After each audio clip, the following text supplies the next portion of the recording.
Olá pessoal, estou aqui com vocês para mais uma das nossas aulas de física e hoje nós vamos falar aí da energia mecânica e suas modalidades. A energia cinética, que está vinculada ao movimento, e a energia potencial, que está vinculada ao posicionamento dos corpos. Vamos observar então um diagrama aí que mostra a relação entre essas energias. Nós temos aí então a energia mecânica, que será a soma das energias cinética e energia potencial, ou seja, a cinética de movimento, potencial de posição. Já a potencial ela se divide em outras duas modalidades, que é a potencial de gravitação, ou seja, a potencial gravitacional e a potencial elástica. Observe então que nós vamos fazer aí a definição de todas essas modalidades e depois no final nós vamos fazer o somatório e compor aí então a nossa energia mecânica. Vamos observar então a definição de energia cinética. Nós temos aí então um corpo sobre um plano horizontal, inicialmente parado, portanto velocidade inicial zero, e a resultante das forças então aplicadas a esse corpo nos dá um deslocamento horizontal, e ao final desse deslocamento horizontal ele assume uma velocidade final que eu vou chamar de v. Essa força então realiza um trabalho, e a energia que mede essa capacidade de realizar esse trabalho nós chamamos de energia cinética. Perceba então que essa energia cinética vai ser dada pelo produto da força resultante aplicada a este corpo, pelo seu deslocamento e pelo cosseno de θ. Nesse caso, θ é igual a zero, porque a força e o nosso deslocamento têm a mesma direção e o mesmo sentido. Percebam ainda que a força resultante é dada pelo produto da massa pela aceleração adquirida pelo corpo. Então, juntando essas equações, nós poderíamos dizer que a energia cinética é dada pelo produto da massa, pela aceleração do corpo e ainda pelo módulo do seu deslocamento. Esse deslocamento e essa aceleração estão relacionados na equaçãozinha de Torricelli. Então, pegando a equação de Torricelli, nós sabemos que a velocidade final elevada ao quadrado é igual à velocidade inicial ao quadrado mais o dobro da aceleração vezes o deslocamento. Uma vez que a nossa velocidade inicial é zero, nós podemos dizer então que a velocidade final ao quadrado é igual a 2 vezes a aceleração vezes o deslocamento, e já vou dividir essa equação membro a membro por 2 vezes a aceleração. Então ficou assim, olha lá, velocidade elevada ao quadrado dividida por 2 vezes a aceleração, igual ao dobro da aceleração vezes o deslocamento, dividido aí pelo dobro da aceleração. Percebam então que nós podemos, no segundo membro, simplificar o dobro da aceleração. Temos então que v quadrado sobre o dobro da aceleração é igual ao módulo do deslocamento. Substituindo então isso na nossa primeira definição de energia cinética, temos que a energia cinética é dada pelo produto da massa, pela aceleração e ainda por velocidade ao quadrado sobre o dobro da aceleração. Posso simplificar a aceleração, de onde sai aí que a energia cinética é o produto da massa pelo quadrado da velocidade, dividido por 2. Então, como nós vimos, a energia cinética é diretamente proporcional ao quadrado da velocidade. E mesmo então que a velocidade seja negativa, como está elevada ao quadrado, nos dá um resultado positivo. Portanto, a energia cinética sempre será positiva. Uma outra observação é que a velocidade depende do referencial. Consequentemente, a nossa energia cinética também depende do referencial. Observe o gráfico da energia cinética em função da velocidade. Olha lá, vamos fazer a energia cinética como sendo m sobre 2 vezes v ao quadrado, onde esse m sobre 2 é constante, a massa do corpo não muda e o 2 aí é um número constante. Eu vou chamar esse m sobre 2 de c. Portanto, a nossa energia cinética vai ficar da seguinte forma. Energia cinética é igual à nossa constante c, multiplicada pelo quadrado da velocidade. Quando nós definimos, então, que o eixo vertical representa a energia cinética e o horizontal representa a velocidade, para qualquer valor de velocidade, positivo ou negativo, se eles tiverem o mesmo módulo, quando elevado ao quadrado, me proporciona a mesma energia cinética. Então, nós vamos ter aí, por ser uma equação de segundo grau, uma parábola, com cavidade para cima, porque a nossa constante é positiva, e percebam que o nosso eixo de energia cinética é o nosso eixo de simetria. Por outro lado, se quisermos então relacionar a energia cinética com o quadrado da velocidade, a equação passa a ser uma equação de primeiro grau, porque estou relacionando cinética com quadrado de velocidade. Então nós vamos ter uma reta crescente passando pela origem, porque trata-se de uma relação diretamente proporcional. Para uma energia cinética, sempre vou ter um quadrado de velocidade correspondente. Então, a tangente desse ângulo, que é o nosso coeficiente angular, a tangente do ângulo θ, será numericamente igual à energia cinética pelo quadrado da velocidade, que nos dá exatamente a nossa constante c, que por sua vez é a massa dividido por 2. Então você viu aí a relação entre a energia cinética e a velocidade de duas formas diferentes lá nos gráficos. A próxima modalidade de energia que nós vamos definir é a energia potencial, que é aquela vinculada ao posicionamento. Vamos falar primeiro da potencial gravitacional. A energia potencial, então, é exatamente igual ao trabalho realizado pela força-peso, que está vinculada à posição do corpo em relação à altura que ele se encontra do nosso referencial. Então, energia potencial é igual ao produto da massa pela gravidade e pela altura. Ao contrário do trabalho, que só é realizado se o corpo está se deslocando, a energia potencial ela existe mesmo se o corpo estiver em repouso. Portanto, o sinal da energia potencial gravitacional agora está vinculado ao posicionamento do corpo em relação ao nível de referência. Se estiver acima do nível, energia potencial positiva. Abaixo do nível de referência, energia potencial negativa. E se estiver no nível de referência, a energia potencial é zero, pois a altura então será zero. Observe que a variação da energia potencial ela não depende do nível de referência. Deem uma olhada no visual onde nós vamos apresentar então uma variação de energia potencial. Eu tenho aí um corpo posicionado no ponto A e ele vai sofrer um deslocamento atingindo aí o ponto B. Observe então que nós temos aí do ponto A para o ponto B um desnível que eu chamei ΔH. Esse ΔH é a diferença entre as alturas HA e HB. A variação da energia potencial de A para B, então, seria a energia potencial de A, mg vezes HA, menos a energia potencial de B, mg HB. Se colocarmos em evidência esse mg que está presente nos dois termos da direita da nossa equação, nós temos que a variação da energia potencial será mg multiplicada, então, pela diferença entre as alturas HA menos HB, que é o nosso desnível que nós chamamos de ΔH. Daí, então, percebam que a variação da energia potencial é dada pelo produto da massa, pela gravidade e pelo nosso desnível ΔH. Bom, nós vimos então a relação entre energia potencial, vimos que o desnível proporciona aí uma variação de energia que não está vinculada ao nível de referência e nós podemos relacionar aí essa energia potencial com a altura através de um gráfico. Observe como fica o gráfico, então, da energia relacionada à altura em que se encontra esse corpo. Então, observem na relação gráfica, no eixo vertical nós temos a energia potencial, no eixo horizontal a altura. A reta passa pela origem dos eixos porque a relação é diretamente proporcional. Para uma energia potencial, nós sempre temos uma correspondente à altura e o coeficiente angular, então, dessa nossa reta nos proporciona calcular aí o peso do corpo. Observem que a tangente de θ será numericamente igual à energia potencial dividido pela altura h, onde nós então lembramos que a energia potencial é mgh, produto da massa, gravidade e altura, dividido por h. Simplificando então h em cima, h embaixo, nós temos que a tangente de θ é numericamente igual ao produto mg, e por sua vez esse mg aí é o próprio peso do corpo, daí então tangente de θ numericamente igual ao peso do corpo. Observe que quando nós falamos de energia potencial para um corpo extenso, a altura que nos interessa agora é tomada a partir do centro de gravidade desse corpo. Então observe na figura como seria tomada essa altura.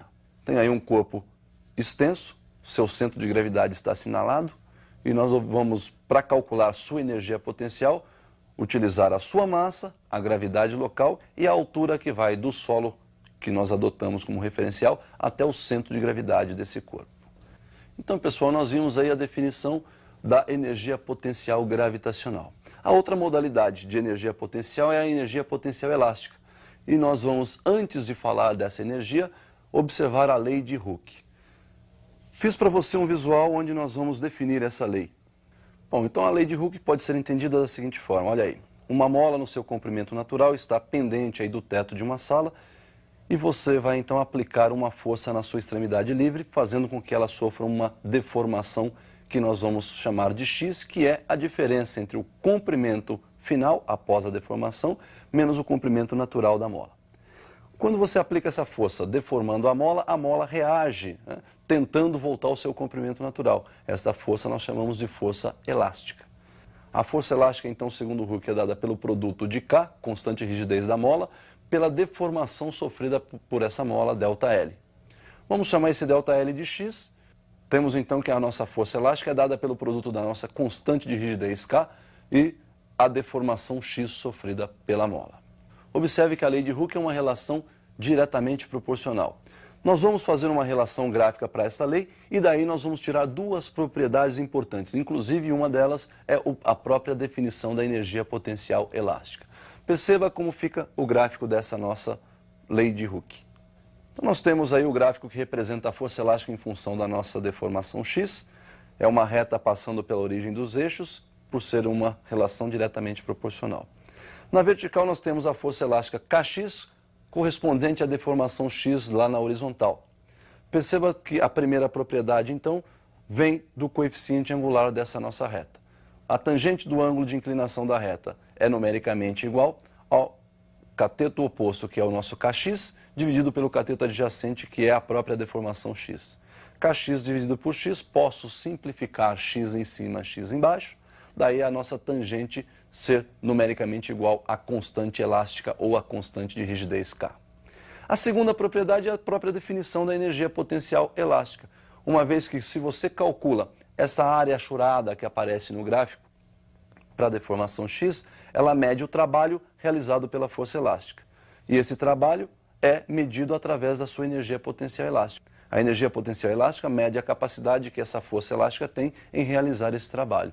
Daí, então, nossa energia elástica é numericamente igual à área, que é dada pelo produto da base pela altura e dividido por 2. Altura x vezes k, ou kx, base x, dividido por 2. K vezes x, kx ao quadrado sobre 2 é nossa energia potencial elástica. Bom, pessoal, então nós temos aí definidas as modalidades de energia. Energia cinética vinculada ao movimento e a potencial vinculada aí ao posicionamento. Um conceito bem importante, bastante importante para nós aí, é o conceito de sistema conservativo. É aquele sistema onde a energia mecânica se mantém constante. O que vai acontecer nesse sistema é que, ora a potencial se transforma em cinética, ora a cinética se transforma em potencial, mas o somatório dessas energias vai se manter sempre constante. Bom, por hoje o que nós tínhamos para falar era só isso. Espero você no nosso próximo encontro, na nossa próxima aula.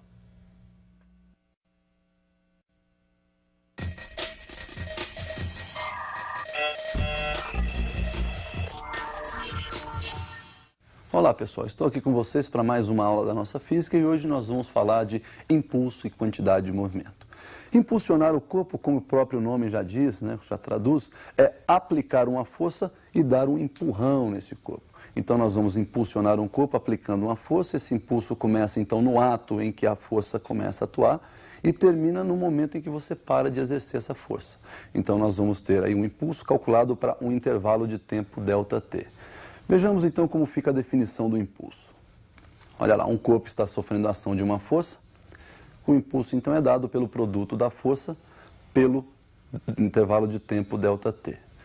Unidade, nós temos no sistema internacional força dada em Newton, e o tempo dado em segundos. Daí então a unidade de impulso Newton vezes segundo. Bom, então como nós vimos, a definição ela é válida para uma força constante. Se a força for variável, nós temos outros modos para calcular. Nós vamos usar o conceito de força média ou o método gráfico. Então vamos observar o método gráfico e esse conceito de força média. Então pela força média nós temos aí que o módulo do impulso é igual ao módulo da força média multiplicada pelo ΔT. Já pelo método gráfico nós vamos utilizar o gráfico da força em função do tempo. Essa força é a força, vou considerar aí como sendo constante para somente definirmos o método gráfico. E observem que entre os instantes T1 e T2, essa força está atuando com a mesma intensidade. Então nós vamos multiplicar aí esse ΔT, T2 menos T1, pela força que está atuando. E pelo gráfico você percebe que esse produto ΔT vezes F nos dá um cálculo numericamente igual à área dessa figura que está achurada aí. Daí então o impulso numericamente igual à área. Bom, então nós vimos aí duas outras formas para calcular o impulso quando a força é variável. Perceba que esse impulso ele é diretamente proporcional à força e diretamente proporcional ao tempo. Como o tempo é uma grandeza escalar e força é uma grandeza vetorial, nós temos que o impulso e a força vão ter a mesma direção e o mesmo sentido. E, portanto, uma outra observação de extrema importância é que se nós temos o impulso calculado no intervalo de tempo ΔT, isso significa que esse impulso não é uma grandeza instantânea, e sim uma grandeza média. Bom, quando você impulsiona o corpo, esse corpo então adquire uma quantidade de movimento. Essa quantidade de movimento pode ser chamada também de momentum ou momento linear. Vamos então definir essa grandeza. Então a nossa quantidade de movimento ou momento linear, nós vamos representar pela letra Q. Perceba então que nós temos um corpo. Ao receber então a ação de uma força, ele sofre uma alteração na sua velocidade vetorial e o produto dessa massa do corpo pela velocidade vetorial adquirida por ele nos dá a quantidade de movimento ou o nosso momento linear. A unidade de quantidade de movimento nós podemos extrair lá do Sistema Internacional, lembrando que a massa é dada em quilograma e a velocidade é dada em metros por segundo. Daí então a unidade da quantidade de movimento ser quilograma vezes metro por segundo. Essa quantidade de movimento também é uma grandeza que depende exclusivamente aí da direção e do sentido da velocidade, ou seja, a quantidade de movimento, por ser grandeza vetorial, ser diretamente proporcional à massa, que é uma grandeza escalar, e também proporcional diretamente à velocidade, vai ter a mesma direção e o mesmo sentido da velocidade. Essa quantidade de movimento vai ser constante em duas circunstâncias. Ela pode ser constante igual a zero, quando o corpo estiver em repouso, ou ela pode ser constante e diferente de zero se o corpo estiver em movimento retilíneo e uniforme. Então nós vimos aí a quantidade de movimento como sendo uma grandeza agora instantânea, né? Porque ela depende da velocidade instantânea. Quando o corpo é extenso, como nós vamos fazer para determinar essa quantidade de movimento para um corpo extenso? Observe então no visual como é que isso vai ficar. Olha lá, para o corpo extenso nós vamos utilizar a massa do corpo e multiplicar pela velocidade do seu centro de massa. Portanto, a quantidade de movimento do corpo extenso, nós vamos multiplicar a massa pela velocidade do centro de massa desse corpo. Observe que para um sistema de muitas partículas também nós devemos fazer um somatório de quantidades de movimento. Somatório vetorial, obviamente. Então nós temos aí que a quantidade de movimento do sistema para várias partículas é a quantidade de movimento da primeira partícula mais a quantidade de movimento para a segunda partícula e assim por diante. Se nós tivermos N partículas, nós vamos ter então N quantidades de movimentos sendo somadas. Portanto, a quantidade de movimento do sistema é dada pelo produto da massa do primeiro, pela velocidade do primeiro, mais a massa do segundo, pela velocidade do segundo, e assim por diante, até chegarmos na massa do enésimo corpo multiplicada pela velocidade desse enésimo corpo. Bom, pessoal, e também vimos aí a definição da quantidade de movimento, então, para duas situações diferentes, corpo extenso e para um sistema de muitas partículas. O que nós vamos fazer, então, agora é associar essas duas grandezas, o impulso, que nós definimos inicialmente, e a quantidade de movimento. Para isso, então, nós vamos definir um teorema chamado teorema do impulso.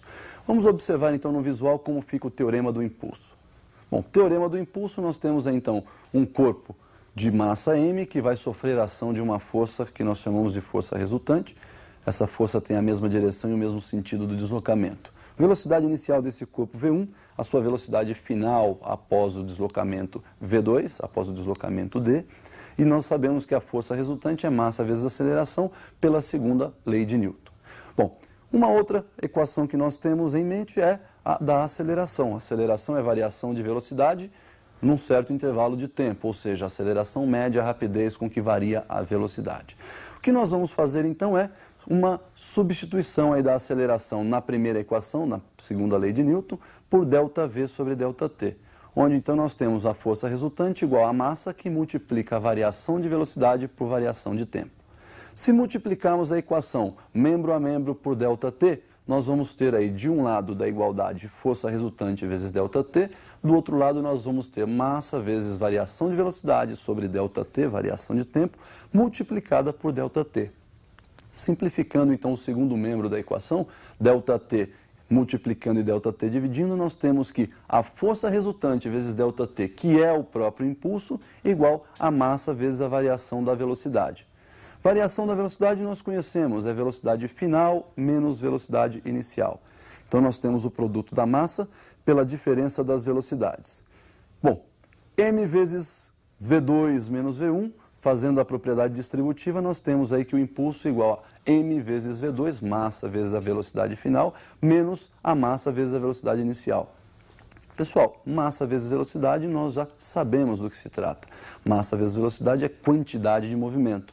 Então, o impulso será a quantidade de movimento final menos a quantidade de movimento inicial. Daí o teorema, então, se resume em dizer que o impulso é igual à variação da quantidade de movimento da partícula. Bom, pessoal, então nós verificamos aí a definição do impulso e constatamos que o impulso é igual à variação da quantidade de movimento. O que nos permite, então, dizer e concluir que O impulso e a quantidade de movimento são grandezas de mesmas dimensões. Ou seja, a dimensão do impulso é a mesma dimensão da quantidade de movimento. Bom, uma outra observação importante para o nosso estudo de impulso e quantidade de movimento são os sistemas isolados.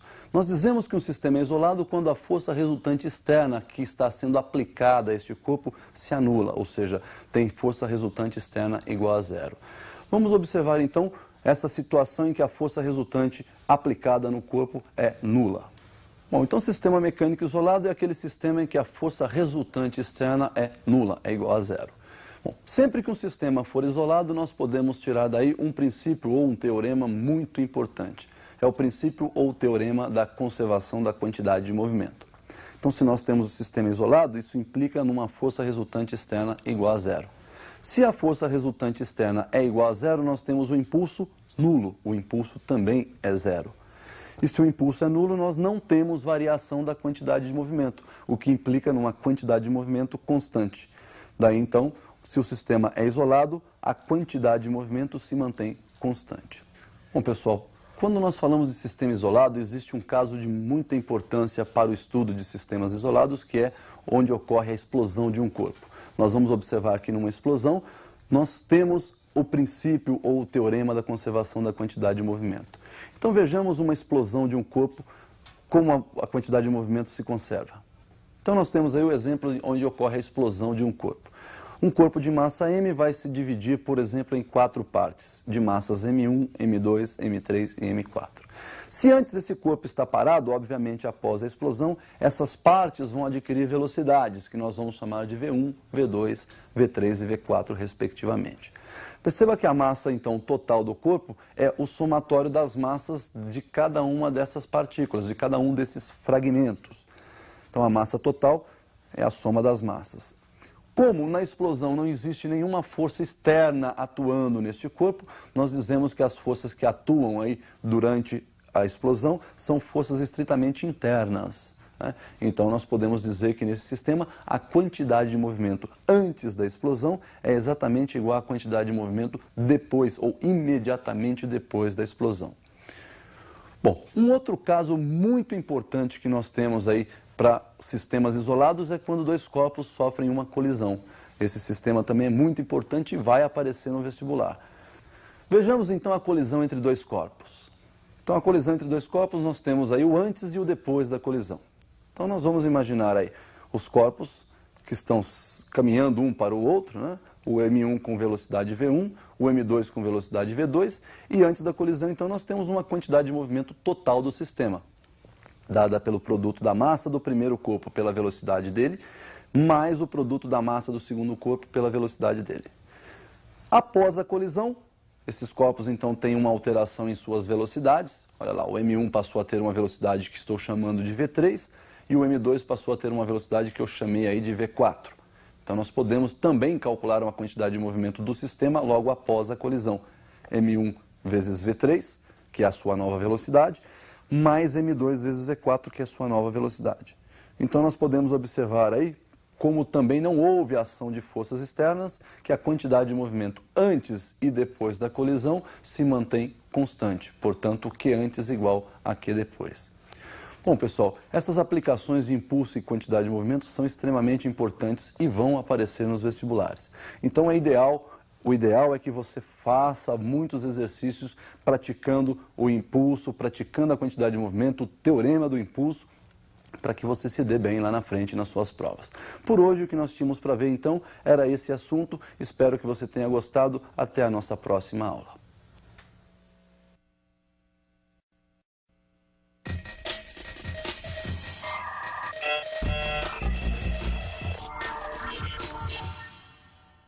Olá, pessoal. Estou aqui com vocês para mais uma aulinha de física e nós vamos hoje analisar a hidrostática ou a estática dos fluidos.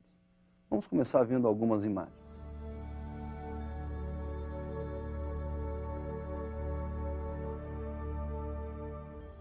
Como vocês viram na imagem, nós temos um mergulhador e uma embarcação. Então, na aula de hoje, nós vamos poder avaliar por que esse navio ou essa embarcação não afunda e por que esse mergulhador deve ter algumas precauções devido àquela famosa pressão hidrostática.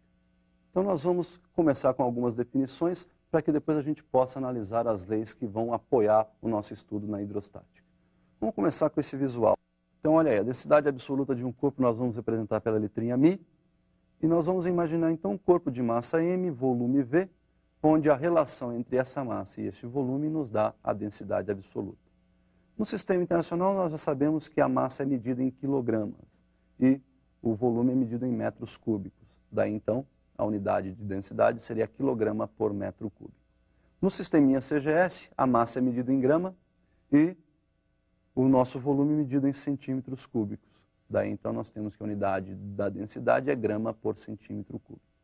É importante lembrar a relação entre essas duas unidades, esses dois sistemas. 1 quilograma, nós sabemos, tem 1000 gramas, ou seja, 10 elevado à terceira grama. E 1 metro cúbico tem 10 elevado à sexta centímetros cúbicos, ou seja, 1 milhão de centímetros cúbicos. Fazendo a relação entre as potências de mesma base, conserva-se a base e subtrai-se os expoentes, e aí nós temos então a relação de 1 grama por centímetro cúbico igual a 10 elevado à terceira quilogramas por metros cúbicos. Tudo bem? Agora, nem sempre a densidade do material, ou seja, a densidade absoluta ou massa específica do material, corresponde à mesma densidade do corpo. Então nós vamos analisar isso aí. Veja na tela. Imagine uma esfera que seja oca, e nós vamos então determinar a massa específica do material que constitui essa esfera. A densidade do material então seria a massa desse corpo, dividido então aí pelo volume do material que constitui esse corpo. É importante lembrar então que, sendo essa esfera oca, o volume do corpo seria o volume total da esfera.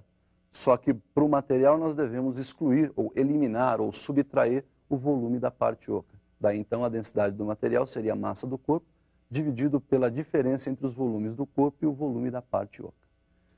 Então nós vamos retomar aí uma outra definição importante, que é a definição de pressão. O que vem a ser pressão? Pressionar quer dizer aplicar uma força, empurrar. Então nós vamos visualizar isso aí na tela. Pressão é uma força aplicada por uma área. Força sobre área, então, determina a pressão. Você tem duas figurinhas aí que dá para a gente diferenciar essa pressão. Olha lá. Na primeira figura nós temos uma caixa apoiada sobre um plano horizontal. Na figura de número 2, ou na segunda figura, a mesma caixa colocada em outra posição, ou seja, nas duas figuras nós temos áreas de contatos diferentes. Para calcular a pressão, nós vamos observar que na primeira figura, a área é a área de contato entre as duas superfícies. Essa área a gente vai chamar de A1. Na figura 2, a área de contato entre as superfícies a gente chama de A2. Fazendo a relação entre força sobre área, a força que essa caixa exerce é o seu próprio peso, equivalente ao seu próprio peso. Peso sobre área nos dá então a pressão. Se você observa, então, a relação entre pressão e área, são inversamente proporcionais essas duas grandezas. Consequentemente, quanto maior a área, menor a pressão. Então, na primeira situação, na primeira figura, maior área de contato, menor pressão. P1 menor que P2. Muito bem, visto então essa definição, a gente deve pensar, bom, se pressão é força sobre área, como é que ficaria a unidade disso aí? Então, nós vamos voltar e vamos visualizar essa unidade. Sistema internacional, força dada em Newton, área dada em metro quadrado, Newton por metro quadrado então seria a unidade de pressão. Nós vamos chamar essa unidade de Pascal em homenagem ao criador da lei. Uma relação importante é entre a unidade Pascal do sistema internacional e uma unidade que a gente utiliza na prática, que é chamada de atmosfera. Então olha aí, uma atmosfera tem aproximadamente 1,01 10 elevado à quinta Pascal. Então, como nós vimos a definição de pressão, nós vamos agora levar todas essas definições, pressão e densidade, para os líquidos. Vamos analisar a pressão hidrostática. O que vem a ser a pressão hidrostática? A pressão exercida por uma coluna líquida. Vamos analisar essa pressão. Olha aí no visual. Pressão exercida por uma coluna líquida em equilíbrio. Nós temos um recipiente contendo um certo líquido e a força que esse líquido exerce sobre a área, né, de base desse recipiente é o seu próprio peso. É uma força de intensidade igual ao seu peso. Nós temos aí uma altura de coluna H.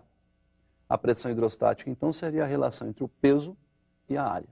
Peso dividido por área, então, força sobre área, nos dá a pressão exercida por essa coluna líquida.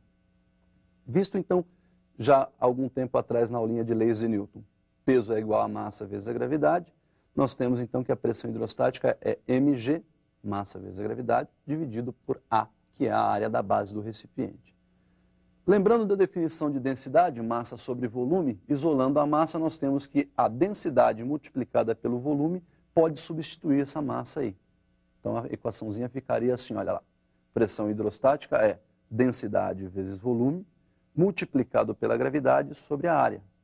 E o volume de um cilindro, que é o que está representado aí na figura, olha lá, essa coluna líquida nos lembra um cilindro, não é isso? Como é que você calcula esse volume? A área da base multiplicado pela altura. Então nós vamos trocar o volume por A vezes H. No lugar do Vzinho, então, A vezes H, A em cima, A embaixo, nós podemos então simplificar esse Azinho. E sobrou então que a pressão hidrostática é μ, densidade, multiplicada pela altura da coluna Hzinho, multiplicada então pela gravidade. Então a pressão hidrostática ela depende exclusivamente da densidade, da altura e da altura da coluna líquida e da gravidade. Muito bem. Definida a pressão hidrostática, a gente pode agora então falar da lei de Stevin, que é a primeira lei da hidrostática. Vamos lá no visual dessa lei. Nós temos aí outro recipiente contendo um líquido e nós separamos aí 3 pontos dentro desse líquido. Na verdade, 2 estão internos e 1 na superfície, como você pode observar na figura. Esse ponto 1 tem sobre ele atuando somente a atmosfera, portanto a pressão no ponto 1 é a própria pressão atmosférica. No ponto 2, além da atmosfera, sobre ele está a coluna de líquido, que nós representamos por H1. No ponto 3, além da atmosférica, nós temos toda essa coluna, H1 mais H2. Então veja lá, a pressão no ponto 2 seria P atmosférica mais a pressão da coluna H1, que seria a densidade vezes a gravidade vezes H1. E no ponto 3, pressão atmosférica mais densidade vezes a gravidade e a coluna somadas, aí H1 mais H2. Né? Se quisermos calcular a diferença de pressão entre 2 pontos, é só fazer, então, por exemplo, P3 menos P2, que é o que nós vamos ter de benefício nessa lei. Olha lá, P3 menos P2 seria, então, P atmosférica do P3 menos P atmosférica do P2, vai cancelar. μgH1, ou seja, a densidade vezes a gravidade vezes a altura da coluna 1, aparece nos 2 termos, nas 2 equações. Portanto, uma menos a outra também desaparece. O que vai sobrar, então, é só μgH2. Então, a diferença de pressão entre os pontos 3 e 2 seria μ vezes g vezes H2. Tá certo? Então, vamos observar que a diferença de pressão entre 2 pontos depende exclusivamente da densidade do líquido, da gravidade e da altura da coluna líquida entre os 2 pontos. Então, pela lei de Stevin, nós podemos, então, calcular aí a diferença de pressão entre 2 pontos. A segunda lei na qual está apoiada a hidrostática foi elaborada por Pascal. Então, nós vamos analisar essa segunda lei e ver como é que ela fica. A lei de Pascal, então, trata da transmissão total de qualquer variação de pressão que um líquido venha a sofrer. Vamos observar, então, essa primeira figura, onde nós temos aí um certo recipiente, dentro do recipiente um líquido, e nós escolhemos 2 pontos, os pontos 1 e 2, o ponto 1 logo abaixo do êmbolo e o ponto 2 a uma profundidade H, logo abaixo do ponto 1. A diferença de pressão entre esses 2 pontos pode ser calculada pela lei de Stevin, P2 menos P1 igual a densidade do líquido vezes a gravidade vezes a altura. Eu vou passar o P1 para o outro lado e nós temos então que P2 igual a P1 mais a densidade vezes a gravidade vezes a altura. Já no segundo caso, ou seja, na segunda figura, nós colocamos sobre o êmbolo uma massa M. Essa massa, obviamente, então aumenta a força sobre o ponto 1, consequentemente aumentando a pressão. Então a nova pressão no ponto 1 passou a ser P'1 igual a P1 mais ΔP. Esse ΔP, então, é a variação de pressão provocada pela massa M colocada sobre o êmbolo. A diferença de pressão agora entre os 2 pontos, vou chamar de P'2 menos P'1, é dado novamente pela densidade vezes a gravidade vezes a altura H. Vou passar o P'1 para o segundo membro, nós temos que P'2 igual a P'1, que é igual a densidade vezes a gravidade vezes a altura. Quem é o nosso P'2 então? Substituindo o P'1 por P1 mais ΔP, que nós temos lá em cima, nós temos que o P'2 então seria P1 mais ΔP mais a densidade vezes a gravidade vezes a altura. Se trocarmos essa densidade vezes gravidade vezes altura mais P1 por P2 que nós vimos na equação da figura 1, nós temos então que P'2 é igual a P2 mais ΔP, observando então que sobre o ponto P2, o acréscimo de pressão foi o mesmo que ocorreu sobre o ponto P1. Tudo bem, pessoal? Então, vista a lei de Pascal, nós vamos para a terceira e última lei, que é a lei de Arquimedes. Vamos dar uma olhadinha então na tela. Olha lá, a lei de Arquimedes consiste então num corpo que foi mergulhado dentro de um líquido. Quando esse corpo então está em equilíbrio dentro deste líquido, nós temos em todos os pontos desse corpo a ação de forças devido à pressão exercida pelo próprio líquido. Perceba que quanto mais profundo, maior a pressão, consequentemente maior a força, se você considerar que a área é a mesma. Então, vai descendo ali, a força vai aumentando. Essas setinhas laterais são as forças laterais. Mas uma observação importante é que na superfície de cima desse corpo, que tem um formato cúbico, né, nós temos a força F1. Já na superfície de baixo, nós temos a força F2. Como lá embaixo, profundidade maior, pressão maior, mesma área, maior força lá embaixo. Tá certo? Bom, para fazer a diferença entre as forças, né, aplicadas na superfície, nós podemos, por exemplo, pensar que na lateral essas forças se anulam, uma vez que numa mesma profundidade, mesma área, mesma pressão. Então só nos resta diferenciar as forças F2 e F1. F2 menos F1 nós vamos chamar de E, que é o chamado de empuxo, é a força que esse líquido exerce sobre esse corpo. Ou seja, força resultante do líquido sobre o corpo é o empuxo. Como é que nós definimos esse empuxo? Olha lá, F2 menos F1 seria a relação entre a pressão P2 vezes A, que substitui o F2, menos a pressão P1 vezes A, que substitui o F1. Vou colocar então essa área em evidência, nós temos F2 menos F1 igual P2 menos P1 vezes A. Muito bem, esse P2 menos P1 você já sabe calcular pela lei de Stevin. P2 menos P1 é densidade do líquido vezes a gravidade vezes a altura. Onde então nós temos F2 menos F1 igual a densidade vezes a gravidade vezes a altura vezes a área. E quem é A vezes H? A área da base vezes a altura é o volume. Daí então nós temos que o empuxo é a densidade do líquido vezes a gravidade vezes o volume. Eu coloquei aí esse VI para dizer que é o volume imerso, porque nem sempre o corpo deve estar totalmente imerso nesse líquido. Muito bem, pessoal. Essa lei de Arquimedes, então, nos permite concluir e entender por que aquela embarcação que nós vimos no início da aula não afunda, né? É porque tem lá um empuxo empurrando ela para cima. E aquela pressão que está sendo exercida pela água sobre o mergulhador, você também já pode calcular aí pela pressão hidrostática que nós vimos. Tá legal? Então, por hoje, era isso aí que a gente tinha para ver. Até uma próxima.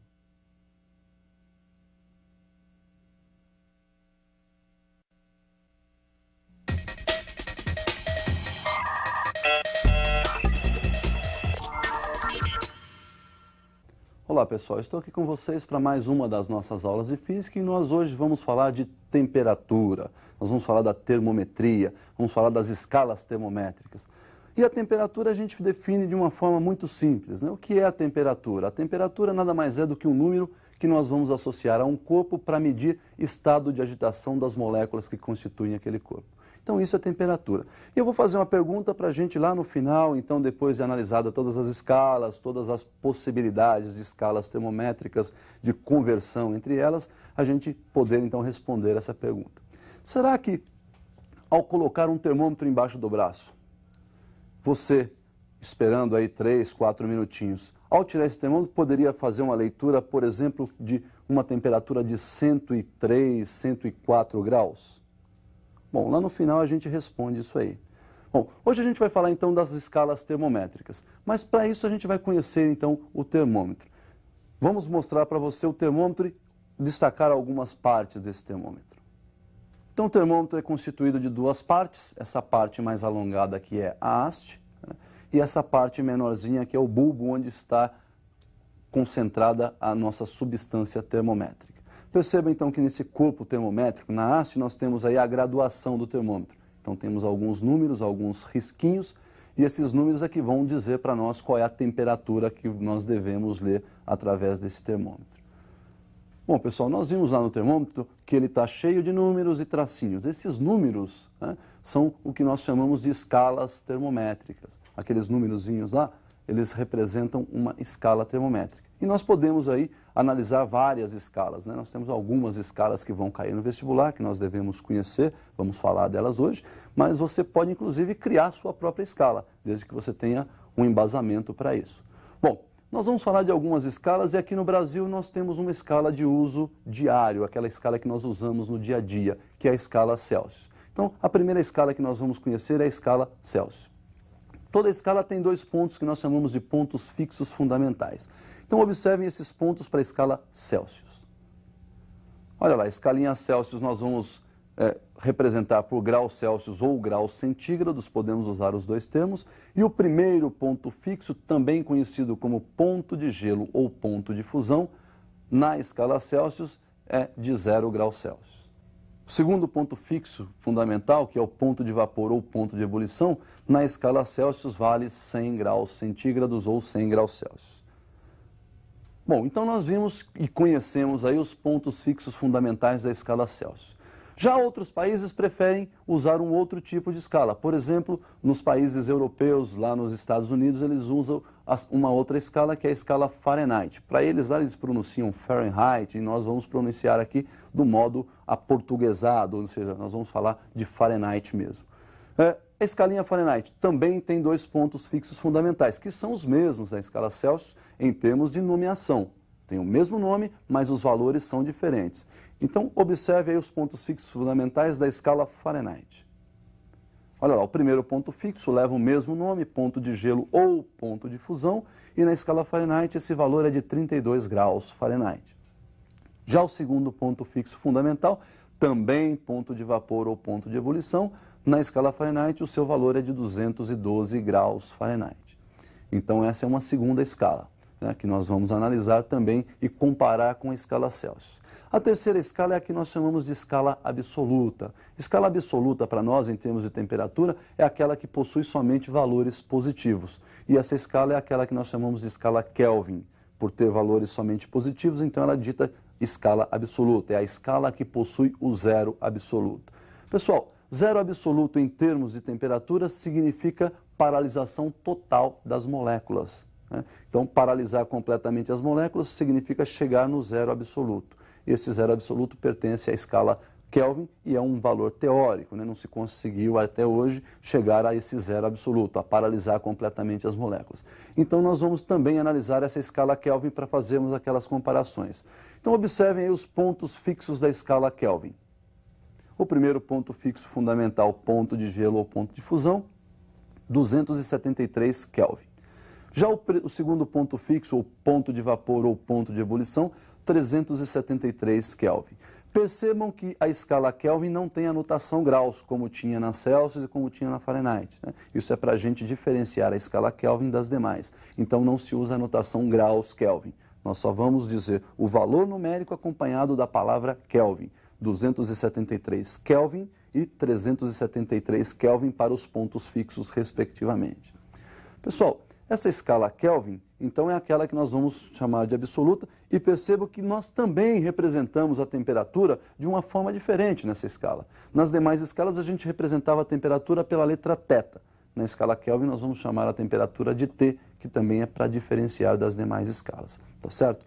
Bom, e eu vou colocar uma outra escala aí para a gente comparar fora dessas que nós já falamos. Eu falei para você de uma possibilidade de várias escalas, e lá existe uma outra escala francesa aí, que é a escala Réaumur, que nós vamos pronunciar Réaumur, né, que é aportuguesado de novo, né, e essa escala também tem esses pontos fixos fundamentais e nós vamos utilizá-la para também comparar com as três que nós já vimos. Então observem aí os pontos fixos fundamentais da escala Réaumur. Olha lá, primeiro ponto fixo fundamental, ponto de gelo ou ponto de fusão, para a escala Réaumur é 0 graus. 0 graus Réaumur. Segundo ponto fixo, ponto de vapor ou ponto de ebulição, para a escala Réaumur, 80 graus Réaumur. Então nós ficamos conhecendo aí 4 escalas, nós vamos fazer uma relação entre essas escalas, conhecemos os seus pontos fixos fundamentais, e essa relação vai nos proporcionar definir uma equação para converter temperaturas de uma escala para outra. Então vamos para essa relação de proporções entre escalas. Nós temos aí então a equação de conversão, que será definida da seguinte forma. Nós vamos pegar aí um termômetro na escala Celsius, outro na escala Fahrenheit, outro na escala Kelvin, outro na escala Reaumur. Nós devemos lembrar que esses termômetros eles são de mesmo tamanho, mesma dimensão, né? E nós vamos colocá-los todos, então, dentro de um recipiente contendo, por exemplo, gelo fundente. Obviamente, então, todos estarão assinalando aí os seus pontos de fusão ou ponto de gelo. Bom, então, neste nível onde a nossa substância termométrica vai se instalar, nós temos aí as temperaturas do primeiro ponto fixo, que eu representei por essa reta, onde está passando ali no ponto 0 para a escala Celsius, 32 na escala Fahrenheit, 273 na escala Kelvin e 0 na escala Reaumur. Essa segunda reta ali, né, logo acima, nós vamos representar o segundo ponto fixo. Graus Celsius vai ser 100, né, graus Fahrenheit 212, para a escala Kelvin 373 e para a escala Reaumur 80 graus Reaumur. Percebam então que a extensão em graus da escala Celsius vai de 0 a 100, portanto 100 graus. A escala Fahrenheit de 32 a 212, portanto 180 graus. Para a escala Kelvin, 273 para 373, portanto 100 Kelvin. E para a escala Reaumur, de 0 a 80, 80 graus Reaumur. Se nós pegarmos uma temperatura aleatória na escala Celsius, que eu vou chamar de θc, né, nós vamos ter valores correspondentes a esta mesma temperatura para todas as demais escalas. Vou chamar de θf para a escala Fahrenheit, T para a escala Kelvin e θr para a escala Reaumur. Bom, de 0 até esse θc na escala Celsius, nós temos uma variação de temperatura na escala Celsius. De 0 até θf, uma variação na escala Fahrenheit, e o mesmo acontece para as escalas Kelvin e Reaumur. Então, nós temos aí que fazer uma certa relação. Por exemplo, se eu disser para você que esse Δθc vale 10 graus, então nós temos ali naquele intervalo de 0 a θc 10 divisões. Se na escala Celsius eu tenho 10 divisões para um total de 100, na escala Fahrenheit eu teria ali 18 divisões para um total de 180, ou seja, essa relação é proporcional. Então nós podemos dizer que o intervalo ou a variação de temperatura na escala Celsius está para 100, assim como a variação na escala Fahrenheit está para 180, assim como a variação na Kelvin está para 100, assim como a variação na escala Reaumur está para 80. Então nós temos esta expressão, Δθc para 100 igual a Δθf para 180, que é igual a ΔT para 100 e que é igual a Δθr para 80. Bom, pessoal, então simplificando essa equação, ela ficaria nesse formato. Olha lá, Δθc dividido por 5 igual a Δθf dividido por 9 igual a ΔT dividido por 5 igual a Δθr dividido por 4. Bom, percebam que isso está mostrando uma relação de variações de temperatura para as escalas que nós estamos relacionando aí. Agora, essas variações, elas podem também ser calculadas. Lembra que na física a variação é sempre valor final menos valor inicial. Então vamos calcular essas variações aí para a nossa equação. Olha lá, onde nós tínhamos Δθc, eu posso fazer o valor final, θc, menos o valor inicial, que é 0. θc menos 0, θc. Onde eu tenho Δθf, eu posso fazer o final, θf, menos o inicial, que é 32. Daí, então, eu tenho θf menos 32. Onde eu tenho ΔT, nós podemos fazer final, que é T menos 273. Então, nós temos aí T menos 273. E onde eu tenho o θr, o Δθr, eu posso fazer θr menos 0. Daí, θr menos 0 é o próprio θr. Nós temos, então, uma equação que relaciona as temperaturas da seguinte forma. θc sobre 5, θf menos 32 sobre 9, T menos 273 sobre 5 e θr sobre 4. Bom, pessoal, então nós vimos aí uma equação que faz a conversão entre as escalas. No vestibular, normalmente aparecem as escalas Celsius, Fahrenheit e Kelvin, mas pode aparecer também escalas que foram criadas teoricamente só para os vestibulares. Por exemplo, posso criar uma escala X e uma escala Y e pedir para você calcular lá uma equação que faça a conversão entre elas. Então vamos ver como que se faz esse tipo de cálculo. Nós temos aí a escala X, eu arbitrariamente escolhi para ela 0,60 para os pontos fixos fundamentais, 0 para o ponto de gelo, 60 para o ponto de vapor, e uma escala Y eu adotei aí 10 para o ponto de gelo, 90 para o ponto de vapor.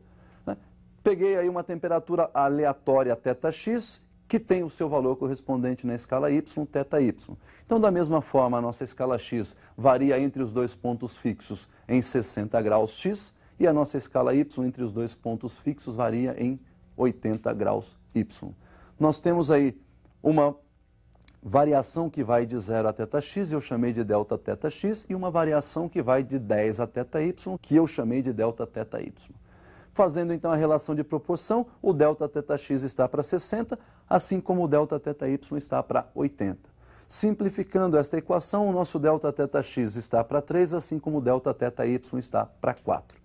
Fazendo a diferença entre as temperaturas x e y, delta θx é θx menos 0 e o delta θy menos 10. Nós temos a equação θx sobre 3 igual θy menos 10 sobre 4. Bom, pessoal, na prática é isso que nós vamos fazer, né? Essa relação entre escalas termométricas. Lembra da pergunta inicial? Será que é possível você colocar o termômetro e aguardar um certo tempo e verificar uma temperatura de 104 graus? Bem, lembrem que eu não falei qual é a escala. Se a escala utilizada for a Fahrenheit, isso será perfeitamente possível. Faça os cálculos em casa, transforme 104 graus Fahrenheit para a escala Celsius e você vai obter aí 40 graus Celsius. Então, se você pegou o termômetro e verificou essa temperatura, corra para o hospital porque você está com muita febre. Por hoje é só e até o nosso próximo encontro.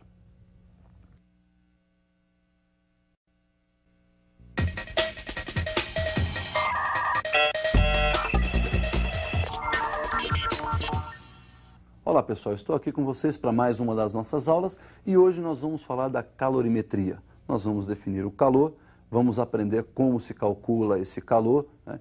As modalidades do calor, o calor sensível, o calor latente, e vamos começar com a definição do calor. Observe então o visual que eu fiz para definir esse calor. Olha, nós temos aí uma fogueirinha, essa fogueirinha transmite uma energia térmica que vai até esse corpo, esse bloco que está aí do lado. Essa energia térmica transitando entre a fogueira e esse bloco, nós chamamos de calor. Então, calor é energia térmica transitando de um local de maior para um local de menor temperatura. Bom, observem que, quando nós temos essa transmissão de energia térmica, ocorre que um dos corpos pode sofrer aquecimento. E esse aquecimento pode chegar a atingir a mesma temperatura do emissor de calor, né? Aquele que está emitindo a energia térmica. Então, observem essa nova tela. Tem o corpo A com uma temperatura θA, temperatura de A maior que a temperatura de B, e observem que o A está emitindo sua energia térmica para o B. Ele está mais quente e transmite energia térmica para o corpo B. Essa energia térmica que está transitando entre os corpos A e B é o que nós chamamos de calor. Conforme o A vai perdendo essa energia para o B, a temperatura do A vai diminuindo. Consequentemente, conforme o A recebe essa energia térmica, sua temperatura vai aumentando. De modo que vai haver um momento em que as temperaturas de A e B são exatamente iguais. É quando se atinge aí o chamado equilíbrio térmico. Então nós temos aí a temperatura de equilíbrio. Quando as temperaturas dos corpos A e B se igualam, essas temperaturas chegam a um único valor, nós dizemos que se atingiu o equilíbrio térmico. Bom, então vocês viram aí a definição clara do calor. Agora, esse calor pode provocar uma mudança de estado no corpo, como simplesmente pode alterar a temperatura desse corpo. Então nós temos aí duas modalidades para o calor. Uma em que ele altera simplesmente a temperatura e uma outra que ele pode mudar o estado de agregação da matéria. Então vamos observar um outro visual para a gente diferenciar essas duas formas de calor. Nós temos aí, por exemplo, uma fogueirinha, do lado esquerdo um bloco de metal, do lado direito um bloco de gelo. Observe então que o fogo aí está fornecendo calor, né, irradiando o calor em sua volta. Parte desse calor absorvido pelo metal, parte do calor absorvido pelo gelo. Bom, observe que esse fogo vai aquecer o metal, portanto, no metal ocorrerá uma variação de temperatura, enquanto que o gelo vai sofrer uma mudança de estado, vai derreter o gelo. Então, olha lá, só confirmando, calor que muda a temperatura, que varia simplesmente a temperatura, calor sensível. Calor que muda o estado físico, calor latente. Bom, nós vamos então agora fazer o seguinte, nós vamos definir algumas grandezas para chegarmos ao cálculo do calor sensível e depois ao cálculo do calor latente. A primeira grandeza que nós vamos definir é a capacidade térmica ou capacidade calorífica de um corpo. A capacidade calorífica mede a quantidade de energia que esse corpo necessita para ter sua temperatura elevada de 1 grau. Observe então como fica essa definição. Nós temos um corpo, antes de receber calor a uma temperatura θ1, depois que ele recebeu uma certa quantidade de calor, ele passou a ter uma temperatura θ2, ou seja, sofreu uma variação de temperatura. Então, como eu já disse, capacidade mede a energia que esse corpo precisa para ter alterado a sua temperatura em 1 grau. Portanto, ele mede a quantidade de calor recebida em função da sua variação de temperatura. Percebam que essa capacidade térmica também depende da massa desse corpo. Se eu tenho uma quantidade menor de massa, eu preciso de uma quantidade menor de calor para variar a temperatura. Se eu aumento a massa, eu vou precisar de mais energia, de mais calor para variar aquela temperatura de uma mesma intensidade. Portanto, está vinculado à massa. E também está vinculado à substância que compõe esse corpo. As substâncias, elas se comportam de maneiras diferentes, ou seja, tem substâncias que são melhores condutores, outras que são piores condutores ou até isolantes térmicos. Então, depende também da substância. Então, segundo a definição da capacidade calorífica, C, capacidade calorífica, é dada pelo produto da massa desse corpo e pelo calor específico sensível, que é uma constante característica de cada material.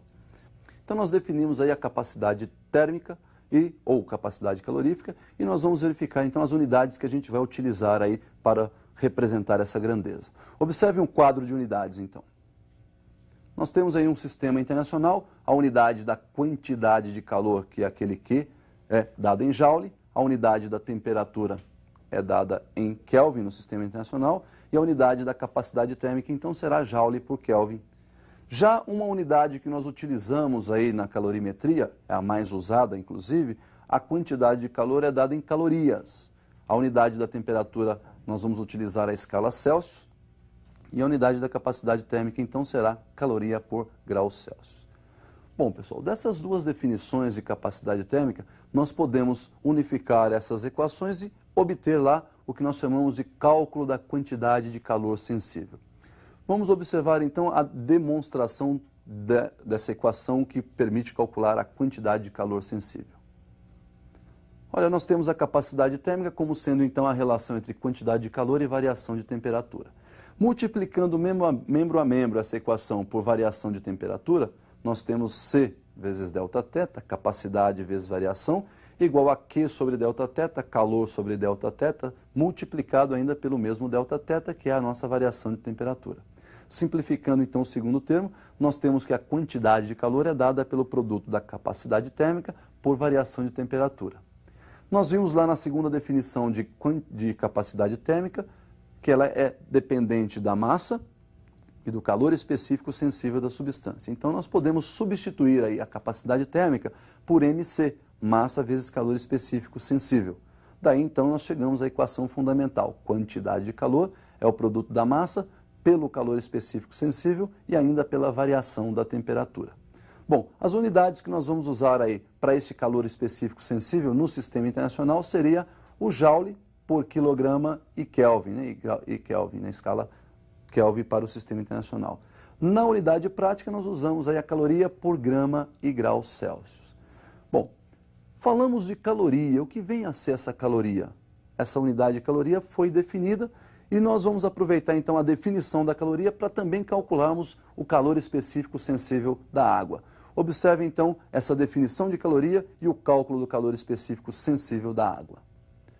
Então, em laboratório, foi colocado num recipiente 1 grama de água, mediu-se a temperatura dessa água encontrando 14,5 graus Celsius e definiu-se que a quantidade de energia necessária para elevar a temperatura dessa água de 14,5 a 15,5 graus Celsius seria então denominada uma caloria. Então, assim definiu-se a caloria. Caloria é a quantidade de energia necessária e suficiente para elevar de 1 grau Celsius a temperatura de 1 grama de água. Bom, se você tem a quantidade de calor, tem a massa e tem a variação de temperatura, utilizando a equação fundamental, você calcula o calor específico sensível da água. Quantidade de calor, 1 caloria. Massa, 1 grama. Calor específico sensível você está procurando e a variação de temperatura da água foi de 1 grau Celsius. Fazendo então todas as operações matemáticas difíceis, né, você vai chegar aí ao calor específico sensível da água, 1 caloria por grama e grau Celsius. Então nós vimos aí a definição da caloria e calculamos o calor específico sensível da água. O que nós vamos observar agora é um sistema fisicamente isolado, composto por alguns corpos que estão a diferentes temperaturas. O que vai acontecer na troca de calor entre esses corpos, né? O que é um calor cedido, o que é um calor recebido. Fiz aí para você um visual para a gente comparar essa troca de calor entre esses corpos que compõem o nosso sistema fisicamente isolado. Nosso sistema físico isolado termicamente, então, é composto aí por alguns corpos. Eu coloquei 5 corpos aí dentro do nosso sistema. Nós temos corpos mais quentes, outros menos quentes, ou seja, corpo quente e outro frio, diversas temperaturas. E nós temos aí, então, calor cedido e calor recebido. Quando o corpo cede calor, sua temperatura diminui. Sua variação de temperatura é negativa, consequentemente, o seu calor cedido é negativo. Se o corpo recebe calor, sua temperatura se eleva. Se então a temperatura se eleva, nós temos aí uma variação positiva e o calor recebido então é positivo. Perceba que todo o calor cedido dentro do sistema será recebido também dentro do sistema, uma vez que ele está isolado termicamente. Então nós podemos dizer que o somatório do calor cedido é exatamente igual ao somatório do calor recebido. Como esses calores cedido e recebido têm os mesmos módulos, né? Lembrando que o cedido é negativo e que o recebido é positivo, quando somarmos todo o calor trocado dentro do sistema, esse somatório será igual a zero. Então, somatório do calor trocado no sistema igual a zero. Pessoal, então, visto aí o nosso balanço energético, esse sistema termicamente isolado, visto o calor sensível, vamos falar um pouquinho das mudanças de estado. Estado sólido, estado líquido, estado gasoso. Como é que a gente faz para transformar um corpo sólido em líquido, líquido em gasoso e assim por diante? Também preparei um visual para a gente entender melhor isso aí. Dê uma olhada no nosso visual. Mudanças de estado, nós temos um sólido que vai se transformar em líquido. Então, nós fornecemos calor para o sólido e ocorre o que nós chamamos, então, de fusão. Ele passa do estado sólido para o estado líquido. Se continuarmos fornecendo calor a este líquido, ele vai se aquecendo até atingir a sua temperatura de ebulição ou vaporização. E vai passar, então, do estado líquido para o estado de vapor ou estado gasoso. Então, retirando um pouco de calor desse gás, eu posso fazer o processo inverso, transformar de gasoso para líquido, ou seja, nós vamos ter a condensação ou liquefação. Se tirarmos calor do líquido, ele volta a ser sólido, temos aí a solidificação, e existe ainda a possibilidade de transformarmos sólido direto para gás, ou seja, a chamada sublimação, o que acontece, por exemplo, com o gelo seco, com a naftalina, né? Passam do estado sólido direto ao estado gasoso. E do gasoso para o sólido também chamamos de sublimação ou ressublimação. É o caso do gás naftaleno, que volta a ser a naftalina, né? Também o gelo seco que passou do estado sólido para o gasoso pode, num processo aí, voltar do estado gasoso para o estado sólido. Bom, pessoal, então como nós vimos, essas mudanças de estado estão vinculadas a 3 leis importantes. Primeira lei, durante a mudança de estado a temperatura não se altera, ela se mantém constante. Segunda lei, durante a mudança de estado, se a pressão for alterada, a temperatura de mudança de estado também será alterada. Lembra da panela de pressão. Você muda a pressão, muda a temperatura de mudança de estado. Terceira e última lei. Toda substância tem as suas temperaturas próprias de mudança de estado. Cada substância tem uma temperatura própria para fusão e uma temperatura própria para ebulição. É óbvio que algumas substâncias não mudam de estado, elas se desintegram antes disso. Então ficam valendo essas 3 leis. Agora, quando o calor muda o estado físico, nós temos que calcular esse calor, porque ele agora não é mais sensível, é calor latente. Preparei uma tela para a gente calcular esse calor. Dê uma olhada. Olha lá, a quantidade de calor latente ela é dada pelo produto da massa e pelo calor latente, não tendo agora a variação de temperatura. Lembra da primeira lei? Durante a mudança de estado, a temperatura se mantém constante. Então nós temos aí massa multiplicada pelo calor específico latente. No sistema internacional, a unidade do calor é joule, nós já vimos, massa quilograma e o calor latente então será dado, né, o calor latente específico será dado em joule por quilograma. Unidade prática, o calor é dado então em calorias, a massa em grama e nós vamos usar aí para o calor específico latente a caloria por grama. O que nós tínhamos então para falar de calor era isso, pessoal. E por hoje é só, até o nosso próximo encontro.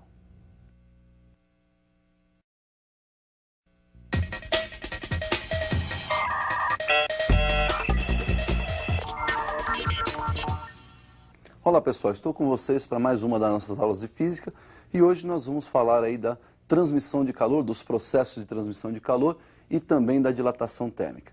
Bom, nós vamos definir os processos, são três, começando aí com a definição de condução. A condução é um dos processos de transmissão onde a energia se propaga através das moléculas do meio, tá certo? Então, para que haja a condução, é necessário a existência de um meio material para que as moléculas desse meio, então, conduzam essa energia térmica. Vamos observar, então, num visual, essa transmissão de calor por condução. Então, nós temos aí uma fogueirinha e nós aproximamos essa barra metálica da fogueira. Perceba, então, que somente uma das extremidades está em contato com o fogo. Mas nem por isso somente essa extremidade será aquecida. Então nós vamos ter aí um aquecimento da extremidade, e nós sabemos que durante o aquecimento as moléculas mais próximas têm uma elevação de temperatura, e com a agitação dessas moléculas mais próximas do fogo, esse calor será transmitido de molécula para molécula até que se atinja aí o chamado equilíbrio térmico. Então, como nós vimos aí, a condução ela exige um meio material e ocorre de molécula para molécula. Portanto, a condução não pode ocorrer no vácuo. O segundo processo de transmissão que nós vamos ver é a convecção. Lembra daquela geladeira quando você abre e você sente aquele friozinho descendo para suas pernas? Ou mesmo quando você abre uma panela e aquele vapor quente sobe para o seu rosto? Isso é convecção. Convecção é quando nós temos um deslocamento de massas gasosas ou massas líquidas. Para a gente entender melhor, vamos observar este visual. Nós temos aí, por exemplo, uma sala onde nós temos um ar-condicionado. Quando você quer refrigerar essa sala, o ideal é que esse ar-condicionado esteja na parte superior da sala, ou seja, na parte de cima, porque o ar frio, por ser um pouco mais denso que o ar quente, tende a descer. Consequentemente, se o ar frio desce, o ar quente sobe, se eleva. E aí nós temos então uma troca de posicionamento dessas massas gasosas. Então, este é o processo de transmissão por convecção. Ocorreu aí uma convecção. Bom, então nós vimos aí um exemplo de convecção, né? Convecção, então, é a transferência de energia que se dá através de massas líquidas ou massas gasosas e, portanto, também não pode ocorrer no vácuo. Então, a convecção também não ocorre no vácuo. Ela exige um meio gasoso ou um meio líquido para que ela possa ocorrer. Um outro processo de transmissão que nós vamos observar é a radiação térmica. Radiação é aquele processo que se dá através de ondas eletromagnéticas, ou seja, o calor será transmitido através de ondas eletromagnéticas. Também vamos observar a radiação no visual. Como exemplo, nós podemos pensar na radiação solar, né? Nós estamos aqui na Terra, olha aí, recebendo uma radiação vinda do Sol. Nós temos aí os raios solares que chegam até nós através de ondas eletromagnéticas. Esses raios viajam aí por uma região de vácuo, portanto não exige um meio material, e depois entra na nossa atmosfera e nos atinge então. Esse tipo de transmissão pode então ocorrer dentro e fora do vácuo. Percebam que na radiação térmica nós não precisamos de um meio material, ou seja, o calor, a energia térmica pode se transferir de um meio para outro sem a necessidade aí de um meio material, tá certo? Então ela se propaga através de ondas eletromagnéticas. Nós vimos aí então os três processos de transmissão de calor. Para concluir esses processos, né, nós vamos falar do fluxo de calor. Fluxo de calor ele ocorre normalmente quando você tem meio material. Então nós vamos definir o fluxo e para fazer essa definição nós vamos observar esse visual também aí. Olha lá, nós temos um bloco. Esse bloco vai ser então atravessado por uma certa quantidade de energia térmica. Do lado esquerdo desse bloco nós temos uma temperatura θ1. Lado direito, temperatura θ2. Esse bloco tem uma espessura que eu vou chamar de E, né? E todo material tem a sua condutibilidade térmica, ou seja, tem material que conduz mais calor, tem material que conduz menos, né? Então, cada material tem a sua condutibilidade térmica. Nós vamos representar o fluxo por essa letrinha grega φ, e o fluxo ele mede a rapidez com que esse calor atravessa esse corpo. Então, o fluxo é dado por quantidade de calor que atravessa o nosso corpo num determinado intervalo de tempo. Esse fluxo ainda pode ser definido através das características desse material que está sendo atravessado, né? Depende da sua condutibilidade térmica, depende da área de secção transversal, por onde esse fluxo está se propagando, depende da diferença entre as temperaturas do lado de onde começa a transmissão e do lado de onde termina essa transmissão de calor, e depende também da espessura. Então, esse fluxo ele é diretamente proporcional à condutibilidade, ele é diretamente proporcional à área de secção transversal, ele é diretamente proporcional à diferença entre as temperaturas e inversamente proporcional à espessura desse corpo ou desse bloco que você está vendo aí no visual. Bom, então nós terminamos aí as definições, né, e concluímos aí com a definição ainda do fluxo. Vimos as definições dos processos de transmissão e concluímos aí com a definição de fluxo de calor. Nós vamos agora falar da dilatação térmica. Nós sabemos que quando um corpo recebe uma certa quantidade de energia térmica, ou seja, recebe calor, sua temperatura se eleva. Com a elevação de temperatura, o que nós podemos observar é uma agitação maior nas moléculas. Aumentou a temperatura, aumenta o estado de agitação das moléculas. E aumentando o estado de agitação, o que acontece? O espaçamento entre uma molécula e outra tende a aumentar, porque elas ficam mais agitadas, uma começa a se separar da outra. Ou seja, fica um espaçamento um pouco maior do que era antes do aquecimento. Bom, com isso, as dimensões desse corpo se alteram.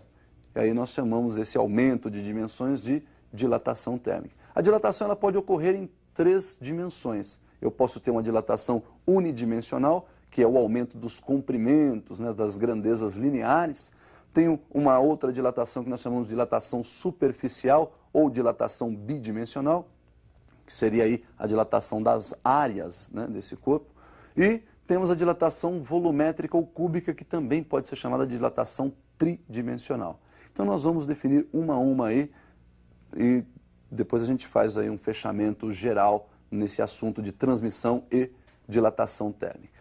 Observe então no visual a dilatação linear ou unidimensional.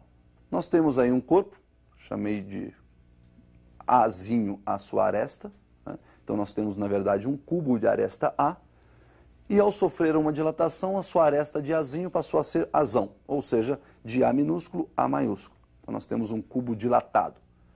Percebam que as arestas aumentaram, consequentemente as áreas das faces desse cubo também aumentaram e consequentemente o volume desse cubo aumentou. Nós vamos definir a dilatação linear a partir desse outro exemplo que está logo abaixo aí, onde você tem uma barra de comprimento L0, comprimento inicial dela L0, ela vai sofrer um aquecimento e vai passar a ter um comprimento final LF. Comprimento final LF. Muito bem, nós chamamos de dilatação linear, vamos representar essa dilatação por ΔL, que você pode então claramente perceber aí no visual, esse ΔL é dado pelo comprimento final menos comprimento inicial. Experimentalmente definiu-se também essa dilatação como sendo dependente, ou seja, como sendo diretamente proporcional ao comprimento inicial. Cada material tem uma dilatação específica, ou, portanto, ele tem um coeficiente de dilatação específico do material e também depende do aquecimento. Então, experimentalmente definiu-se essa dilatação como sendo igual ao produto de L0, o comprimento inicial, pelo coeficiente de dilatação linear, que nós vamos representar pela letra alfa, e ainda pela diferença entre as temperaturas inicial e final, pela variação de temperatura. Se nós igualarmos essas duas equações e fizermos aí um devido arranjo matemático, nós podemos chegar na terceira equação que você está visualizando, onde o comprimento final é igual ao comprimento inicial multiplicado por 1 mais o produto do coeficiente de dilatação linear pela variação de temperatura. Então o que nós vimos aí foi a definição de dilatação linear, dilatação de comprimento. Pessoal, o mesmo processo que foi usado para essa definição será usado para a definição da dilatação superficial e também para a definição de dilatação volumétrica ou dilatação cúbica. Mas antes disso, nós vamos observar como ocorre o comportamento dessa dilatação através de um gráfico. Reparem então nesse gráfico como vai evoluir o comprimento em função da temperatura, do aumento de temperatura. Nós temos aí no eixo vertical o comprimento, no eixo horizontal nós temos a temperatura θ. Percebam que nós temos o gráfico começando aí do L0, que é o comprimento inicial, e conforme se faz o aquecimento, a temperatura vai aumentando e, consequentemente, o comprimento também aumenta. Perceba que o coeficiente angular dessa reta, o coeficiente linear, é o próprio L0. O coeficiente angular, ele depende ali da nossa dilatação linear, ou seja, do nosso ΔL, e da nossa variação de temperatura, Δθ. Então, calculando aí o coeficiente angular, a tangente desse ângulo φ, nós temos que a tangente é numericamente igual ao quociente de ΔL e Δθ. Então, nós temos tangente numericamente igual ΔL sobre Δθ. Lembrando da definição da dilatação linear, onde ΔL é dado por L0 vezes alfa vezes Δθ, substituindo então o ΔL por L0 alfa Δθ, nós temos aí a possibilidade de uma simplificação. Posso simplificar o Δθ em cima, Δθ embaixo, onde então aparece nossa tangente, nosso coeficiente angular, como sendo numericamente igual ao produto do comprimento inicial L0 pelo nosso alfa, que é o coeficiente de dilatação linear. Então nós vimos aí a evolução do comprimento em função da temperatura através do gráfico e uma boa propriedade para ser aplicada aí, né, a propriedade gráfica. Pessoal, o mesmo conceito que nós usamos para definir a dilatação linear, nós vamos utilizar para definir a dilatação superficial e a dilatação volumétrica. Então, para isso, também preparei um visual só para a gente comparar essas relações. Então, veja como vai ficar aí a definição de dilatação superficial e a definição de dilatação volumétrica. Olha lá, mesmo conceito, mesma definição que nós usamos para linear, né? Se você tem uma dilatação de superfície, uma dilatação de área, você vai ter que o resultado dessa dilatação é a diferença entre a área final e a área inicial. Experimentalmente também verificou-se que essa dilatação depende da área inicial, de um coeficiente de dilatação superficial. Mudou o coeficiente, pessoal, porque ele agora passou a ser bidimensional. É um coeficiente que está visando aí a dilatação bidimensional, dilatação da área. Então nós vamos chamar esse coeficiente de dilatação bidimensional de beta. E também depende da variação de temperatura. Se igualarmos essas duas equações e fizermos novamente um arranjo matemático, fizermos todos os ajustes matemáticos, aí nós vamos ter a equação ao lado, que é área final ou superfície final igual à superfície inicial multiplicada por 1 mais o produto do coeficiente de dilatação superficial vezes a variação de temperatura, o produto do coeficiente pela variação de temperatura. Pessoal, nesses mesmos parâmetros, a definição de dilatação cúbica ou volumétrica, que também pode ser chamada de tridimensional. Então, para saber a dilatação volumétrica, você tem volume final menos o volume inicial. Daí nós temos também aquela definição experimental, onde a dilatação volumétrica é diretamente proporcional ao volume inicial, multiplicado pelo coeficiente, que novamente se altera, chamamos de gama, porque agora ele é tridimensional, e pela ainda variação de temperatura. Se também novamente igualarmos essas duas equações e fizermos os ajustes matemáticos, chegaremos à equação final, onde o volume final é igual ao volume inicial multiplicado por 1 mais o produto do coeficiente de dilatação volumétrica pela diferença de temperatura, pela variação de temperatura. Bom, vocês perceberam que nós temos ali três coeficientes diferentes, um para dilatação linear, que é o alfa, um para dilatação superficial, que é o beta, e um para dilatação tridimensional ou volumétrica, que é o gama.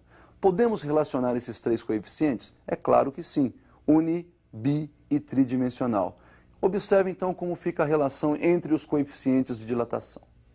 Nós temos aí então o beta, coeficiente bidimensional, que é o dobro do coeficiente linear, que nós chamamos de alfa. Então, o bidimensional é o dobro do unidimensional. Dividindo a equação membro a membro por 2, nós temos então que o alfa é igual a beta dividido por 2, ou seja, o coeficiente linear é a metade do coeficiente superficial. Fazemos a mesma relação para o coeficiente tridimensional. Para termos um tridimensional, nós precisamos de 3 unidimensionais, ou seja, o tridimensional é 3 vezes o unidimensional. Dividindo a equação membro a membro por 3, nós temos aí que o alfa é gama sobre 3. Daí nós temos a relação alfa sobre 1 igual beta sobre 2 igual gama sobre 3. Então, pessoal, hoje nós vimos aí os processos de transmissão de calor e vimos a dilatação térmica. Por hoje é só e até então o nosso próximo encontro.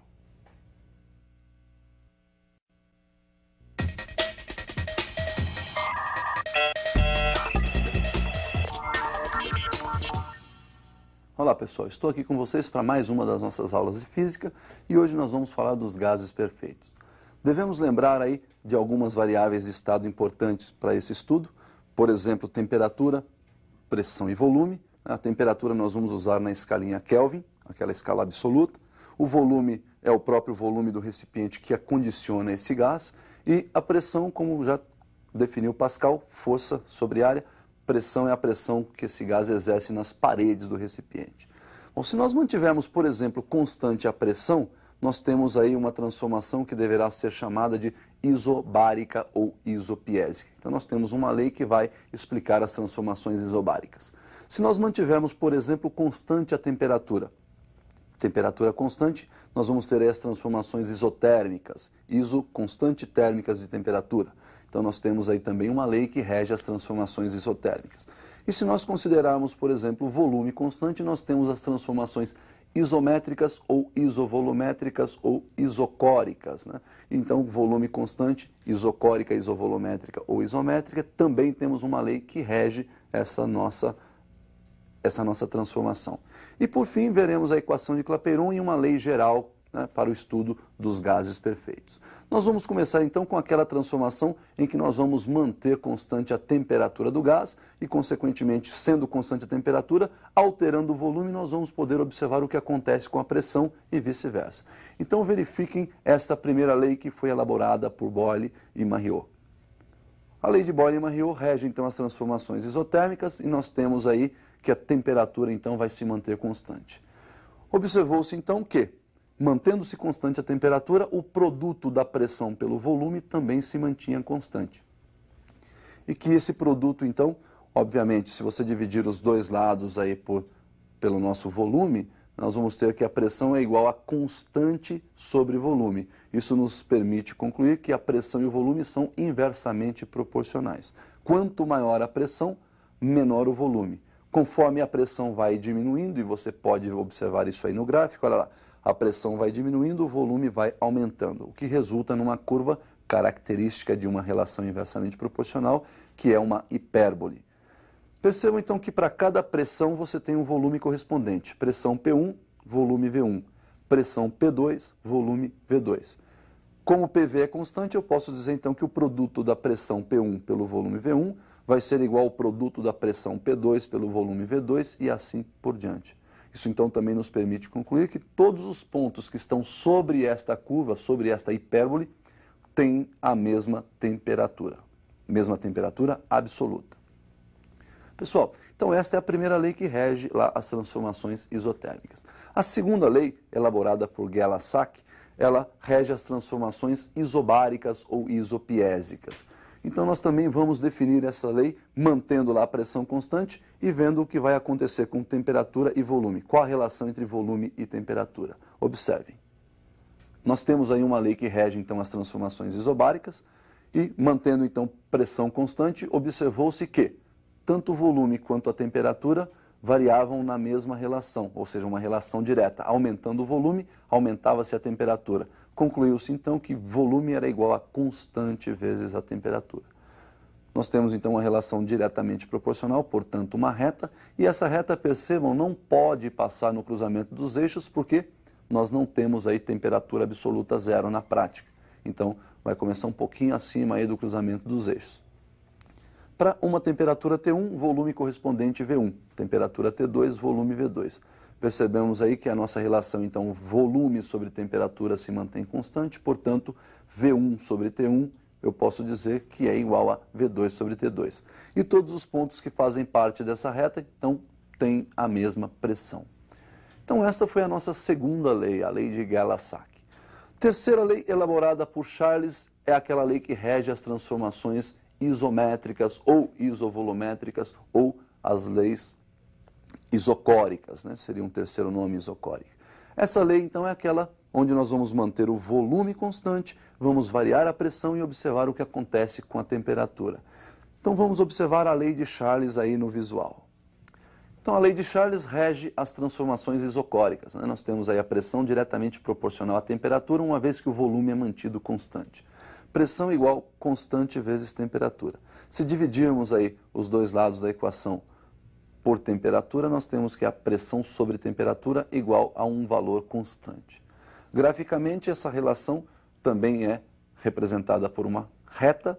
Essa reta não pode cruzar, né, a origem dos eixos, porque nós na prática não temos uma temperatura absoluta zero. Para a temperatura T1 temos uma pressão equivalente P1, para a temperatura T2 pressão P2, observe então que conforme a pressão aumenta, a temperatura também aumenta. E vale a relação P sobre T constante, portanto, P1 sobre T1 igual P2 sobre T2 e assim por diante. Todos os pontos que fazem parte dessa reta vão ter aí o mesmo volume. Bom, então nós vimos aí a lei de Charles, que é a lei que rege as transformações isométricas.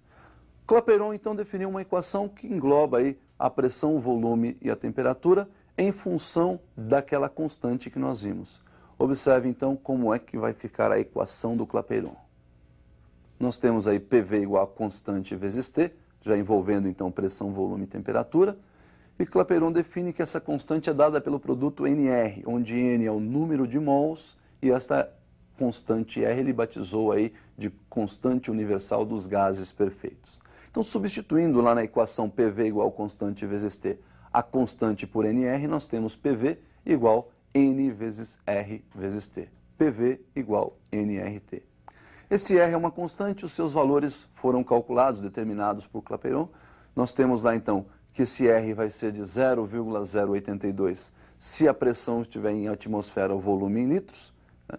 Ou 8,31 quando nós temos a pressão em Pascal e o volume em metros cúbicos, ou ainda 62,36 se a pressão estiver em milímetros de mercúrio e o volume em litros.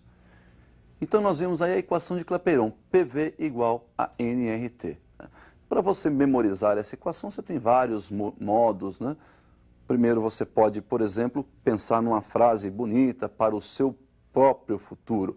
Por exemplo, para o vestibular, nunca rachei tanto. Esse rachei aí no sentido de estudar todos os dias, que é o que você deve estar fazendo. Ou ainda, aqueles que são mais fervorosos, para o vestibular, nunca rezei tanto, né? Porque tem aqueles que só vão lembrar de estudar no último dia. Não dá tempo, aí apela pelas orações, fica a noite inteira rezando e no outro dia dorme na hora da prova. Bom, mas deixando esse assunto de lado, nós vamos falar aí da lei geral que rege os gases perfeitos.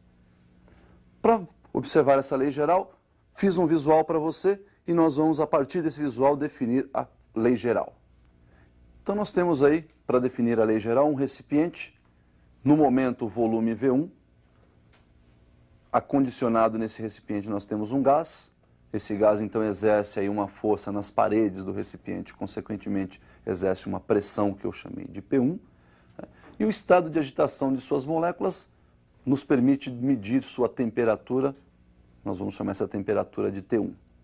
Bom, eu posso alterar qualquer uma dessas variáveis de estado, posso mexer na pressão, posso mexer no volume e posso mexer na temperatura. Então nós vamos fazer alguns experimentos alterando pressão, volume e temperatura, de modo que qualquer uma dessas três grandezas que sofra alteração vai acarretar aí em uma alteração em pelo menos mais uma delas, ou seja, mudando a pressão, ou o volume ou a temperatura vão alterar para compensar a alteração de pressão. Mas nada impede de que, mudando a pressão, tanto o volume quanto a temperatura também sofram variações. Então, veja bem, eu posso mexer em uma e pelo menos mais uma se alterar, ou posso mexer em uma delas e as duas se alterarem. Bom, o que é importante lembrar aí é que esse recipiente não vai permitir a entrada nem a saída de massa gasosa. Portanto, a massa que nós vamos começar o experimento é a mesma massa que nós vamos terminar o experimento. Percebam então que nós vamos mudar aí as variáveis, supondo então que todas elas sofreram alterações, nós passamos a ter aí novo volume, consequentemente nova pressão, ou um aquecimentozinho ali, outro aqui, nova temperatura. Pressão P2, volume V2, temperatura T2. E eu posso fazer isso N vezes, até atingir lá uma pressão final PN, um volume final VN, uma temperatura final TN. Como não houve alteração na massa gasosa, só houve alteração nas variáveis de estado pressão, volume e temperatura, valem as leis que nós vimos lá atrás. PV e T são relacionados assim como nós vimos nas três leis. Na lei de Boyle-Mariot, na lei de Gay-Lussac e na lei de Charles. Bom, então nós podemos dizer que P1V1 sobre T1 vai ser igual a P2V2 sobre T2 e assim por diante até a nossa enésima medição, portanto PNVN sobre TN. Esta então é a lei geral que você pode aplicar aí para os gases perfeitos. P1V1 sobre T1 igual a P2V2 sobre P2 e assim até a enésima medição PNVN sobre TN. Então nós fizemos o estudo aí para um único gás. Agora nós vamos fazer um estudo para uma mistura gasosa. Então observem como fica a lei para as misturas dos gases. Então nas misturas gasosas nós temos aí, primeiro recipiente, um gás que está ocupando um volume V1, pressão que ele exerce P1, temperatura ou que mede o estado de agitação das moléculas aí nós chamamos de T1, e nós temos uma quantidade de gás, portanto temos aí um número de mols N1. A mesma coisa no recipiente 2, pressão P2, volume V2, temperatura T2 e o número de mols N2 desse segundo gás. E a mesma coisa ocorrendo aí no nosso recipiente 3, pressão P3, exercida pelo gás, o volume ocupado V3, temperatura T3 e o número de mols N3. Bom, quando nós abrimos essas válvulas e deixamos esses gases se misturarem aí nesses 3 recipientes que estão interligados, o que nós estamos misturando, na verdade, não é volume, porque eu poderia muito bem pegar esses 3 gases e colocar num volume totalmente diferente desses 3 volumes. Né? O que nós estamos misturando, então, não é volume, e sim número de moléculas. As moléculas do gás 1 com as moléculas do gás 2 com as moléculas do gás 3. Então, nós temos aí, misturando número de mols N1 com o número de mols N2 com o número de mols N3. Consequentemente, eu obtenho no final da mistura um número de mols total. O número de mols da mistura é a soma dos números de mols do primeiro, mais o segundo e mais o número de mols do terceiro gás. Muito bem. Como na equação de Clapeyron nós podemos obter o número de mols como sendo o produto da pressão pelo volume dividido pelo produto da constante universal pela temperatura absoluta, nós vamos substituir nessa equação do somatório dos números de mols todo o númerozinho de mols por PV sobre RT. Portanto, onde eu tenho o número de mols da mistura, fica a pressão da mistura multiplicada pelo volume da mistura, dividido pelo produto da constante pela temperatura da mistura. E faremos isso aí em todos os números de mols. Para o gás 1, N1, eu vou substituir por P1V1 sobre RT1, o N2 fica no seu lugar P2V2 RT2, e no lugar do N3, P3V3 sobre R vezes T3. Como o R faz parte de todos os termos, nós podemos multiplicar membro a membro essa equação por R. Daí nós simplificamos então os R's de todos os denominadores e chegamos na lei geral aí das misturas, que diz que a pressão da mistura multiplicada pelo volume da mistura dividido pela temperatura da mistura é igual ao somatório dos produtos das pressões pelos volumes dividido pelas temperaturas. Então, P1V1 sobre T1 mais P2V2 sobre T2 mais P3V3 sobre T3. Bom, pessoal, então nós vimos aí as leis que regem os gases perfeitos, a lei geral e a lei das misturas. Por hoje, o que nós tínhamos para ver sobre os gases perfeitos é isso aí. Espero você na nossa próxima aula. Até lá!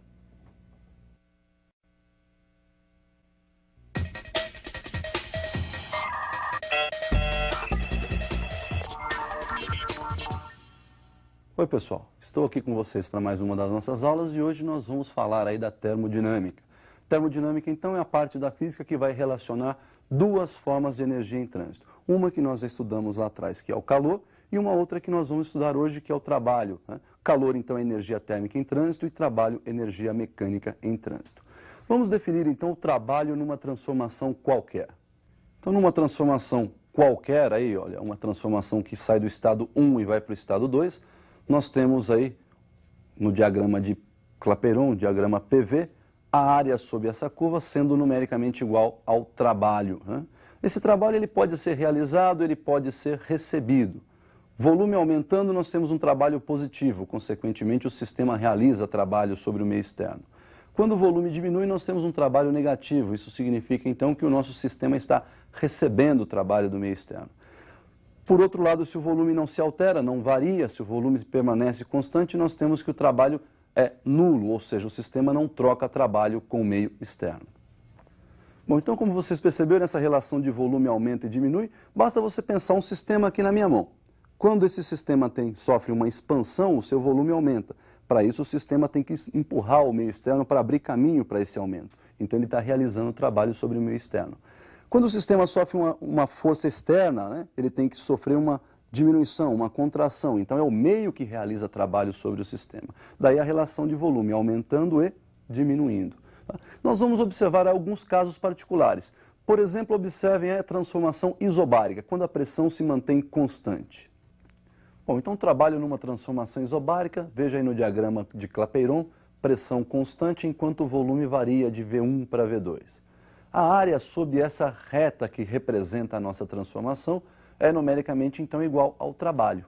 Por outro lado, com olhos matemáticos, se você vai calcular a área, você faz aí a base multiplicada pela altura. A base está representando o nosso ΔV e a altura representa a nossa pressão. Então nós podemos dizer que a área é numericamente igual ao produto da pressão pela variação de volume. Daí então a nossa área numericamente igual ao trabalho. Podemos dizer que na transformação isobárica, onde a pressão é constante, o trabalho é então dado pelo produto da pressão pela variação de volume. Bom, também temos as transformações chamadas cíclicas, né? O que é uma transformação cíclica? É aquela que começa de um ponto, vai até uma determinada posição lá no final e retorna ao ponto inicial. Isto é uma transformação cíclica. Ela começa e termina no mesmo ponto. Observe então a definição do trabalho na transformação cíclica. Temos aí um ciclo, começou no estado 1, foi até um estado 2 e retorna aí, né, ao estado 1. Nós temos então que a área desse ciclo agora será numericamente igual ao trabalho realizado pelo ciclo.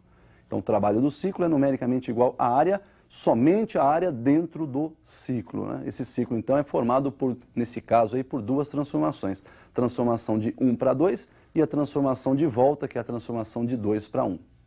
Percebam então que se o seu ciclo for percorrido no sentido horário, o trabalho é positivo, significa então que o sistema está realizando o trabalho. Se esse ciclo for percorrido no sentido anti-horário, nós vamos ter um trabalho negativo, o que significa então que o seu sistema está recebendo trabalho. Então nós vimos aí a definição do trabalho, que pode ser calculada numa transformação isobárica pelo produto pressão vezes variação de volume e através do diagrama de Clapeyron pela área, né, que vai desde a transformação até o eixo dos volumes, se for uma transformação aberta, ou a área dentro do ciclo, se for uma transformação cíclica. Bom, nós vamos definir uma outra forma de energia, que é a chamada energia interna. Essa energia interna do sistema se resume aí nas energias que por algum motivo esse sistema tem acumulada, tem reservada dentro dele. Um exemplo de energia interna é a energia cinética de translação das moléculas que compõem o sistema, ou energia cinética de rotação das moléculas, ou até mesmo a energia potencial de ligação entre essas moléculas. Mas quando se fala de gás perfeito, nós resumimos todas essas energias na própria energia cinética de translação das moléculas. Observe então a definição dessa energia interna. Olha lá, a energia interna nós vamos representar pela letrinha U, e ela é dada então pela relação 3/2 do produto de nRT. Como nós já vimos em aula passada, o produto PV é igual a nRT, a equação de Clapeyron, aquela que nós fizemos inclusive uma brincadeira, né? Para o vestibular nunca rachei tanto, nunca rezei tanto para os mais fervorosos. E nós podemos então substituir esse nRT por PV. Daí então nós temos a energia interna 3/2 de PV, pressão vezes volume. Observe que se a temperatura aumenta, nós vamos ter aí uma variação de temperatura positiva. Então a nossa energia interna está também aumentando e, consequentemente, nós vamos ter aí uma variação de energia interna positiva. A energia interna final será maior que a energia interna inicial. Por outro lado, se essa temperatura diminui, nós vamos ter uma variação de temperatura negativa. Então nós temos aí um sinal de que a nossa energia interna está diminuindo. E se essa energia interna diminui, nosso ΔU, nossa variação de energia interna é negativa. Agora observe que, se a temperatura se mantiver constante, nós não vamos ter variação de temperatura. Significa então que a nossa energia interna também se mantém constante.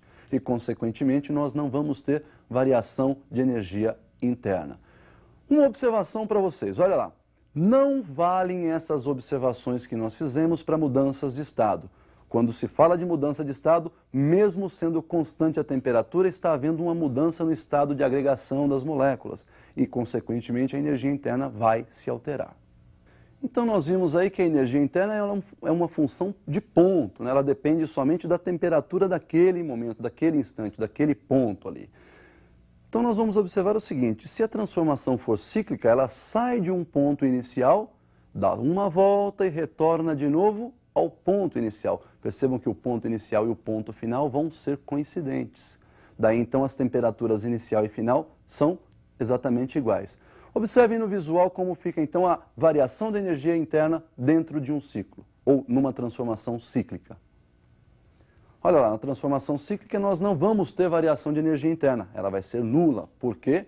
Porque nós temos aí a temperatura inicial e a temperatura final com a mesma intensidade, isto é, mesma energia interna no início e no final da transformação. Saiu do estado 1, foi até o estado 2 e retornou ao estado 1. Mesma energia interna no início e no fim, variação nula. Então, não se esqueçam, no ciclo não temos variação de energia interna. Observe então que a partir daí nós já podemos agora relacionar as duas formas de energia em trânsito, o calor e o trabalho que nós já acabamos de definir aí. Nós vamos fazer essa definição numa primeira lei, denominada primeira lei da termodinâmica, ou até mesmo princípio da conservação de energia. Vamos observar então na tela essa primeira lei da termodinâmica. Então a primeira lei da termodinâmica nós podemos defini-la da seguinte forma. Imagine aí um sistema, esse sistema está recebendo uma certa quantidade de energia na forma de calor, e ele pode usar esse calor para algumas transformações de energia. Ele pode, por exemplo, transformar integralmente esse calor em trabalho.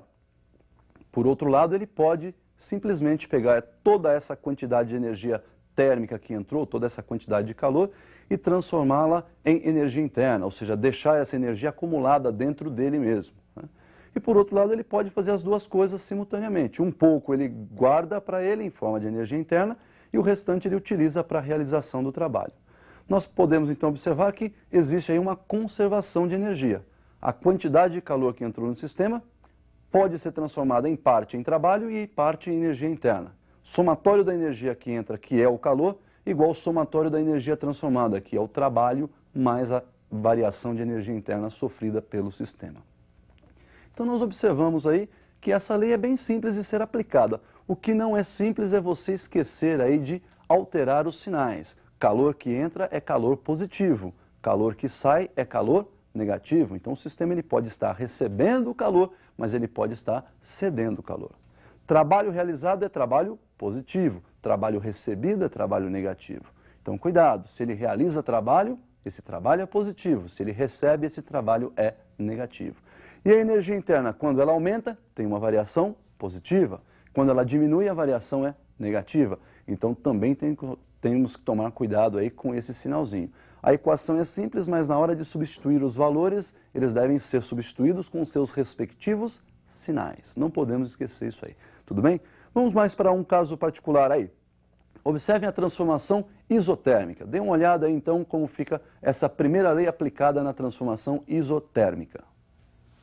Olha lá, na transformação isotérmica nós temos que a temperatura se mantém constante e por este motivo nós não temos variação da energia interna. Se eu não tenho variação da energia interna, o calor então será integralmente transformado em trabalho. Se o calor entra então é positivo, o calor recebido positivo, se esse calor for cedido ele é negativo. Todo o trabalho realizado positivo e se o trabalho for recebido ele então será negativo. Então nós podemos dizer que a quantidade de calor é igual ao trabalho. Lembrando que nesse caso aí os sinais também serão exatamente iguais. Entrou calor, realizou trabalho, os dois são positivos. Perdeu energia térmica, perdeu calor é porque ele recebeu trabalho. Então os dois aí nesse caso são negativos. Então pessoal, nós vimos aí a transformação isotérmica, né? Lembra lá, recebeu calor positivo, cedeu, perdeu o calor é negativo. Realizou o trabalho positivo, recebeu o trabalho é negativo. Vamos para mais um caso particular, que é o caso das transformações isocóricas. Observe então no visual como vai ficar essa relação para as transformações isocóricas ou isométricas. Olha lá, transformação isocórica ou isométrica, volume constante. E quando o volume é constante, nós não temos a realização do trabalho. O trabalho é nulo. Então, todo o calor que entra no sistema será transformado integralmente em energia interna. Então, nós vamos ter aí um aumento na energia interna do sistema se estiver entrando calor. Calor que entra é positivo e se a energia aumenta, também é positiva. Então, nós podemos observar que o calor é igual à variação da energia interna, com sinais iguais. Por outro lado, eu posso ter aí o sistema cedendo calor, mas se por um lado ele está cedendo calor e não está recebendo nenhuma energia, esse calor, essa energia que ele está liberando é proveniente do acúmulo que ele já tinha lá dentro. É proveniente das reservas que ele tinha, é proveniente da sua energia interna acumulada. Então perceba que se a energia interna está diminuindo, a variação de energia interna é negativa. Consequentemente, calor que sai, lembram? Calor que sai, calor cedido é calor negativo. Então nós temos que o calor e a variação de energia interna são iguais e com os sinais negativos, também sinais iguais. Então nós podemos aí também observar esse caso particular para as transformações isocóricas, né? Isocórica não realiza trabalho, não podemos esquecer aí. E para terminar, nós temos aí as transformações adiabáticas. Então observem no visual como vai ficar para as transformações adiabáticas essa relação aí de energia. Então olha aí, na transformação adiabática o sistema não troca calor com o meio externo, então nesse caso o calor é nulo, né?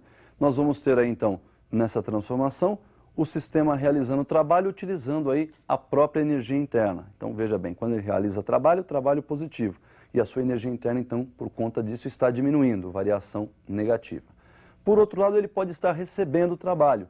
Consequentemente, se ele recebe trabalho, trabalho negativo e sua energia interna aumenta. Então nós temos uma variação positiva. Percebemos então que o trabalho é igual a menos, né, sinalzinho negativo, menos o ΔU, menos a variação da energia interna. Ou quando ele está recebendo trabalho, menos trabalho, esse trabalho é negativo, igual a variação da energia interna positiva, porque nós teremos aí um aumento da energia interna. Bom, pessoal, então nós vimos aí todas as relações possíveis de energia térmica em trânsito e isso aí resume a nossa aula da termodinâmica. Então, por hoje, o que nós tínhamos para ver é só isso. Até a nossa próxima aula e estudem bastante. Bons estudos!